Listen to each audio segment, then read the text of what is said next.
My name's Callum McCaffrey. I'm the joinery manager for Owlsworth IJP. I'm here at the working party. We're going to have a look at a couple of sash windows that have a broken pane of glass in them. I'm going to show you how to assess that and remove the sashes, record them and reglaze them. These are the windows in question. So today we're going to look at taking this bottom sash out. We obviously, as you can see, have a broken pane of glass caused by the sash cord snapping and the window dropping when it was open. It's always a decision to be made as to whether you glaze it in situ or take the sash out and do it on a bench. I think it's easier to glaze on a bench, and in this situation it's just the bottom sash, which is a little bit easier. The parting bead here generally has been nailed in and painted in over the years, and to try and remove that, to remove the top sash, we might end up having to replace the parting bead. So as it's just a bottom sash, we'll take the staff bead off, cord's already broken, take the sash out, and then once we've done the glazing, we'll show you how to record and re-weight the sash. We've protected the sash, more protected ourselves. We've just put a bit of a cover over that just so that none of that loose glass falls out when we're trying to remove the sash, or we don't risk cutting ourselves on it. Tools wise, really it's just a case of a range of sort of thin scrapers and jimmy bars. I mean, essentially we want to take as much care as we can. What we're going to use to do this is just a range of things just to get some leverage. I mean, we're going to have to try and carefully get some leverage on the staff beads to pop them off. This is a jimmy bar, it's a sort of mini crowbar. This is just a fine scraper, comes in quite handy. It's just really a case of trying to do as little damage as we can. So whenever we're sort of levering off of things, sometimes I put these metal plates on the original timber and then lever off of them. The other tools I have is just a hammer. I've got some nail pulls here. Nail pulls come in handy when it comes to taking the cord off of the sash from the side. When we come to do that, it's a case of just seeing what you can get under them. Usually they're just tacked on, so we just try and lever those tacks out carefully, either with nail pulls or the jimmy bar there. Lever the tacks out carefully, trying not to round the edge of the sash while we do it. So again, protecting those edges is worthwhile. What we're going to do first is just investigate where the pockets are. We need to get to the pockets when it comes to recording the sash, and then we will remove the staff beads. Now on the bottom sash, we only need to remove the two staff beads on the sides. We don't need to take the one off the bottom because the sash will lift up, and we don't need to take the one off the top. If we were taking the top sash out, we would then remove the parting beads once we have the bottom sash out. We're now ready to start taking the staff bead off and just carefully work our way up, trying to pry it off and not damage it. In this situation, because the cord is already broken, theoretically once the staff bead is removed, the bottom sash could fall forwards. So when we get to that point when we're removing the second piece of staff bead, we'll just get somebody to come and lend a hand just to hold the sash in place while we get it off, and then the sash can be lifted out safely.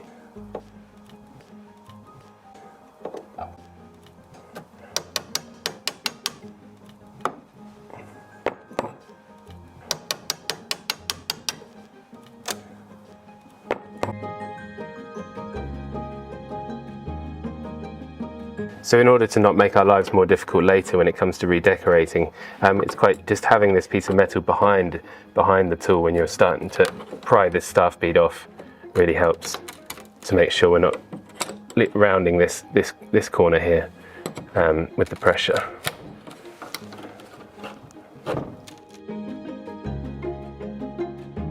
So we're nearly there. Sometimes nails will just stay in the pulley style and find their way through the staff bead. So again, when we're removing these, we're just going to put something behind just to make sure that we don't damage anything. Before we take the sash out, what we want to do is just put a small pencil line that we can rub out later, but just to indicate where the top of that bottom sash is. And what that'll do is it assists us when we're recording it later. We can pull the weight up to the top of the box, just until it's hitting the back of the pulley wheel, and then we can let it back just an inch of tolerance, and then on that cord we can put a bit of tape round the cord where the pencil line is. Then when we go to re-tack the sash cord onto our sash, but we're out here trying to get round the side of it, we just line that tape up with the top of the sash, and then we know we're in the right spot. That's the most useful tip you're getting all day. Sometimes if there's enough tolerance in the sash and enough space either side, you might get away with just removing one side of the staff bead just to remove the bottom sash by itself. So we're just going to lift it up and twist it out and see. And it looks like we've got enough room. But in in a situation where the bottom sash has still got the cord attached and the weights are still attached, what the process would be is that we pull the weights, so we just grab hold of the cord, we pull the weights to the top of the pocket as high as they'll go, and then we either wedge it at the pulley style or just put a small tack through the cord into the pulley style up at the top. And what that does is it allows a bit of slack on the cord for you to get the bottom sash out and sort of get access to the side of it while you just take the tacks out of the side of the sash, and then the sash will come out. And then what you're left with is the weight still in the pocket, the cord still there, and then we just tie a knot in the cord. Once we've detached it from the sash, we tie a knot in it just to make sure it can't drop down and get lost back in the pocket. Sometimes just having a look at the timber species is a bit of a clue as to how old the windows are. There's a few different things you can look at. I mean, generally the side of sashes aren't painted, so it's a nice quick place to look. This looks like Scots pine, which is one of our native conifers. Scots pine has been used extensively for a very long time, so that's probably not the sort of giveaway that maybe a more exotic hardwood or something would tell us in terms of the sort of period of the windows. One of the clues is that this Scots pine is a little bit faster grown than some of the older stuff, so that tells us that it's not maybe as old as the box. I can see when I look at the side of the box that there's what looks like longleaf pine, but a lot slower grown. So they're definitely different periods. Now that we've got the staff bead off on this side and we've got the sash out, our next job is to remove the pocket to gain access to the weight. Now, because the cord is snapped, the weight for that bottom sash is going to be sitting at the bottom of the pocket. This is the pocket here. On this window particularly, the pocket runs underneath the parting bead. It's running over to here. So it's always about problem solving. We don't want to remove the parting bead at this stage. We don't have to. We're not touching the top sash, but because the pocket is behind it, I'm going to have to try and ease it enough to get the pocket out without breaking the parting bead and having to replace that as well. Sometimes this pocket would only be from this edge of the parting bead up to here, this is the inside casing, and that's where your pocket would be. So in that situation, we wouldn't have to go anywhere near the parting bead. We can just remove that pocket. Sometimes they're screwed in, sometimes they're just set in there. Usually with these things, especially when it's been painted so much like this, we'll just try and break that paint first, so that when we actually remove it, we're not pulling a whole load of paint off with it. So I can see the edge of the pocket here, so I'm just going to go around lightly and just with a very thin scraper, just break that joint. So you can see here, just as I'm breaking that joint, a lot of this is just filler that's under the paint. This is why conservation work is always such a mystery until you get into it. But it's a lot of fillers built up here under the paint. Obviously, somebody's been sort of prying this pocket open in the past, not protecting the timber behind it, and we've got a big rounded edge here which has been filled. So we're going to persevere. We'll take the pocket out, but we'll just have to address this later to make sure that as it's on the outside of the window in line with the top sash, we just want to make sure that there's no water ingress possible in there once we're done. So we'll address that a bit later. So as you see, just a big chunk of filler. So carefully. So because I don't want to remove all of this parting bead, but I do need to get above the pocket, and in order to get the pocket out, I'm just very carefully trying to pry it out without it would have been nailed through here. So if we go too quickly or put too much strain on it, it's gonna snap where the nails are. So we just work our way up slowly.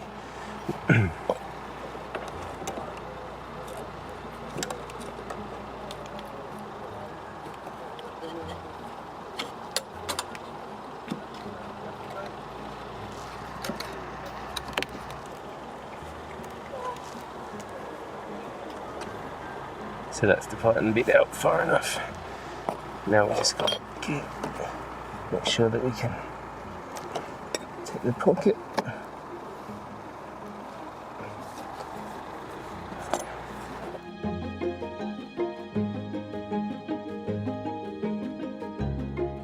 So there's the pocket. So we've taken the pocket out. As you can see, this original pulley style is really tight grained, a really nice piece of pine, in contrast to the pocket that we've just removed, which is not terrible, but a bit faster grown, and you can see definitely not as old. It hasn't darkened down at all really, so this is another clue about these sashes being more modern replacements. Both of the weights are right at the bottom of the pocket. We just need to fish out the weight closest to the inside of the rim, which is the weight for the bottom sash. Just while we're here, we can see that the top sash weight is not attached to anything and not taking any load. So it looks like those cords have snapped in the past as well. But for now, one at a time, we're going to fish out the weight for the bottom.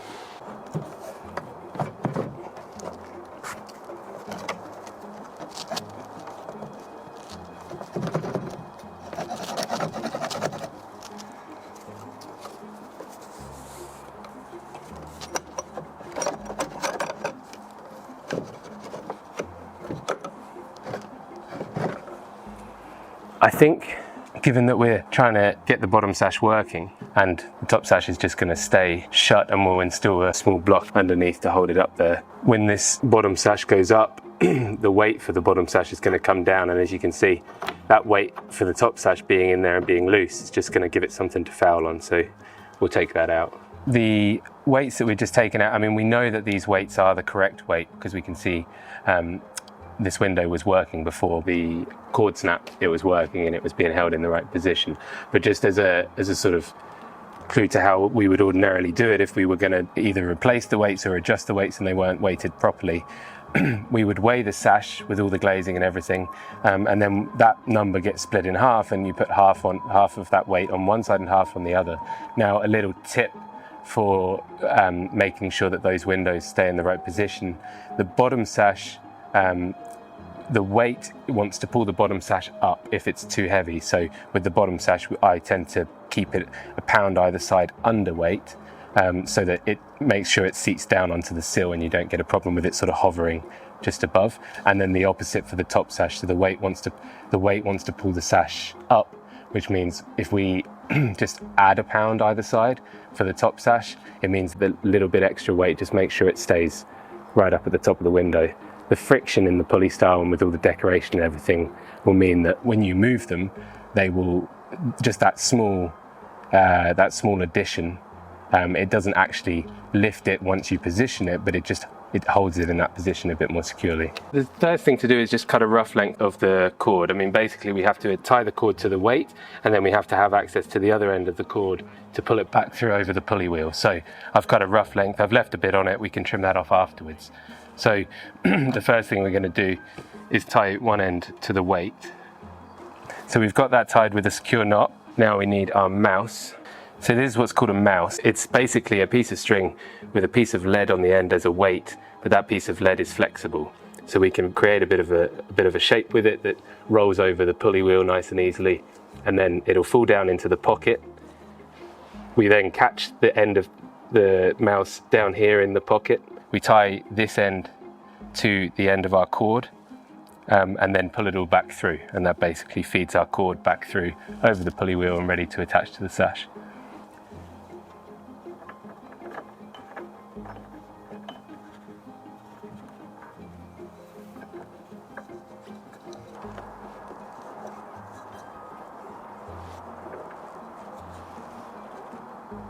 Around the cord.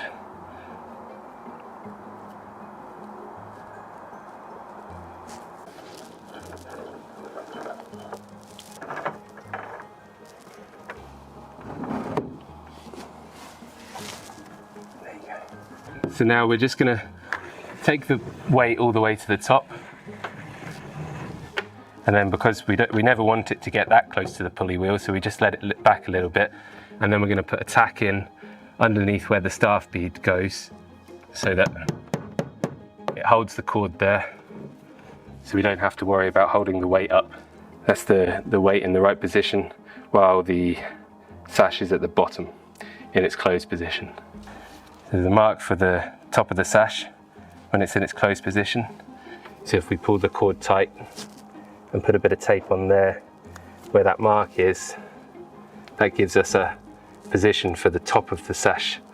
So in these windows the original cords were jute, but as obviously it failed, just to give it a bit more strength the next time round, we're using a wax cotton cord for this one.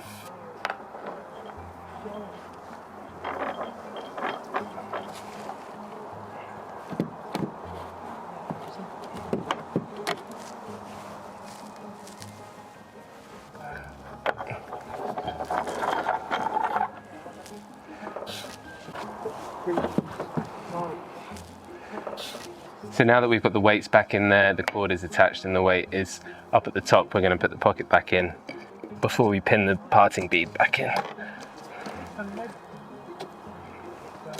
Nice and easy. So we're now just going to pin the parting bead back in.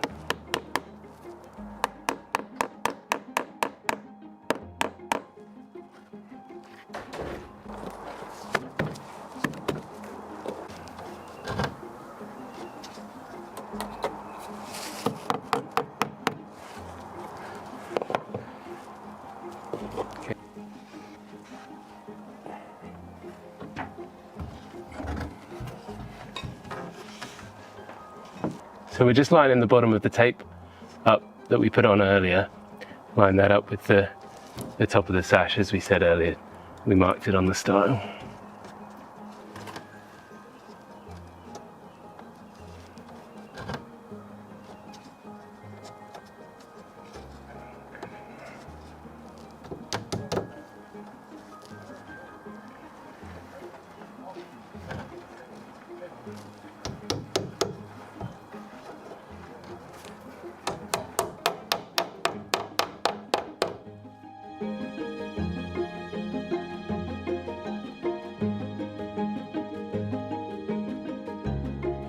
So we're now just using some clout nails with a nice wide head to physically fix the sash cord onto the sash.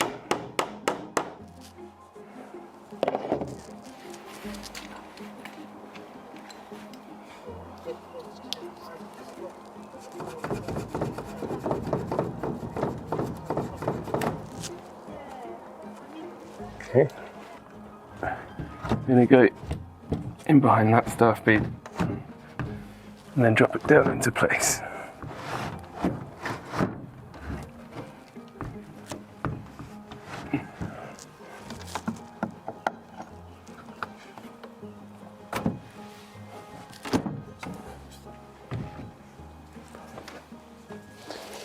So we're now just going to fix the staff bead back in, allowing a little bit of clearance, maybe a couple of mil, just to let the sash run. We've got an old paint line, so we know where it was. We know it was working well before.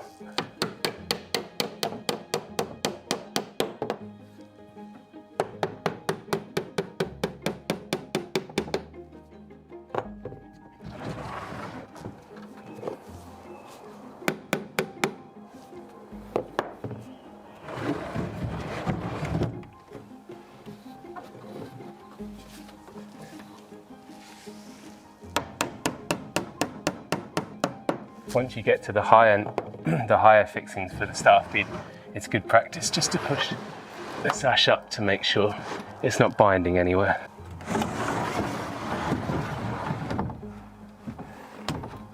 And we're done.